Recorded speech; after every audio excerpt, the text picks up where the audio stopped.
जनपद कासगंज की ग्राम पंचायत कादरगंज के गांव नारदोली में आज सभी ग्रामवासियों के सहयोग से बाबा साहब डॉक्टर भीमराव अंबेडकर पार्क में ध्वजारोहण हुआ, जिसमें ग्राम प्रधान कुंती देवी पत्नी पृथ्वीपाल सिंह चौहान ने प्रमुख रूप से शिरकत की। उन्होंने मोमबत्ती प्रज्वलित कर ध्वजारोहण किया और सभी लोगों को गणतंत्र दिवस की शुभकामनाएं दी। इस अवसर पर बोलते हुए बहुजन समाज पार्टी के पूर्व विधानसभा अध्यक्ष पवन सिंह गौतम ने बताया कि हमें पूर्ण आज़ादी बाबा साहब के संविधान से मिली। हमें संविधान ने बराबरी का अधिकार दिया। इस अवसर पर जहां जहां बाबा साहब का पार्क है वहां पर सभी धार्मिक कार्यक्रम करना चाहिए। इस अवसर पर पवन सिंह गौतम, रामवीर सिंह कश्यप, अवनीश गुप्ता, महावीर सिंह शाक्य, वीरपाल वाल्मीकि, हनुमंत मिहोला, सुरेंद्र सिंह, डॉक्टर संजीव चौहान, डॉक्टर शिव कुमार चौहान, रामा अवतार गौतम, हरीश चंद्र, गौतम कुमार पाल, दिवाकर सुखपाल फौजी, चंद्रपाल गौतम, श्रीनिवास गौतम, संजीव शास्त्री, दीपक गौतम, विजय गौतम, संजय गौतम, डॉक्टर जयपाल आदि सभी ग्रामवासी उपस्थित रहे।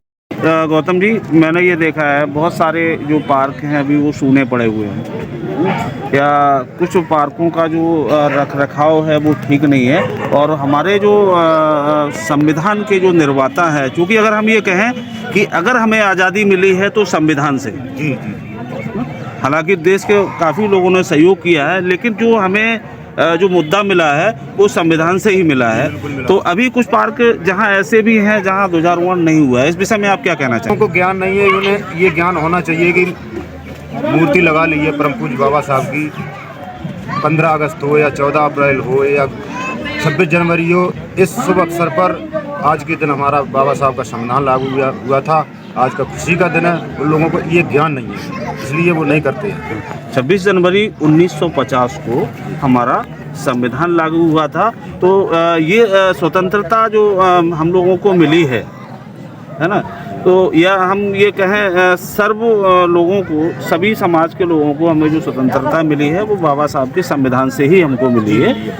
तो इस मतलब कार्यक्रम में यहाँ पे जो है कितने लोग यहाँ उपस्थित रहे थे? सभी ग्रामवासियों का सहयोग रहता है, हमारे सभी ग्रामवासियों का सहयोग रहता है। और हमारे साथ एक मौजूद हैं भाई साहब, क्या नाम है आपका?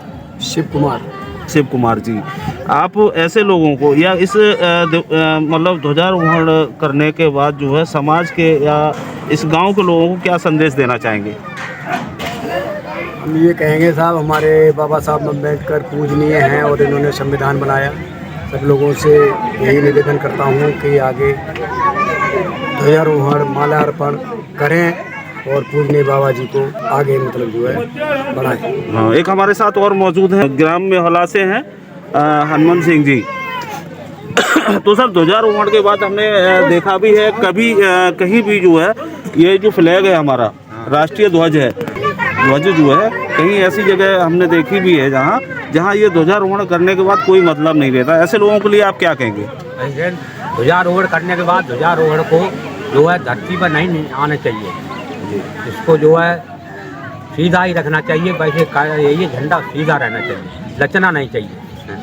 तिरंगा झंडा हमारे देश का सम्मान है, क्योंकि बाबा साहब ने बड़ी कड़ी मुशक्कत के बाद 2 साल 11 महीना और 18 दिन में ये संविधान बनाया था। और आज के दिन 26 जनवरी 1950 को उन्होंने पेश किया था जब संविधान लागू हुआ है। उस दिन 26 जनवरी 1950 को अंग्रेज पूरे देश छोड़कर यहाँ से विदा हुए थे। उस उपलक्ष्य में 26 जनवरी मनाई जाती है बाबा साहब के संविधान के अनुसार। अगर संविधान न बनता तो आज देश गुलाम ही होता। एक महान नेता हमारे अंदर ऐसे हुए हैं हमारे देश में जिन्होंने संविधान को लागू कर हमको स्वतंत्र बनाया है, गरीबों को ये बंधन से छुड़ाया है। उनका संविधान अलोकनीय है, अतुलनीय है। उनके संविधान की हमेशा पूजा करना चाहिए।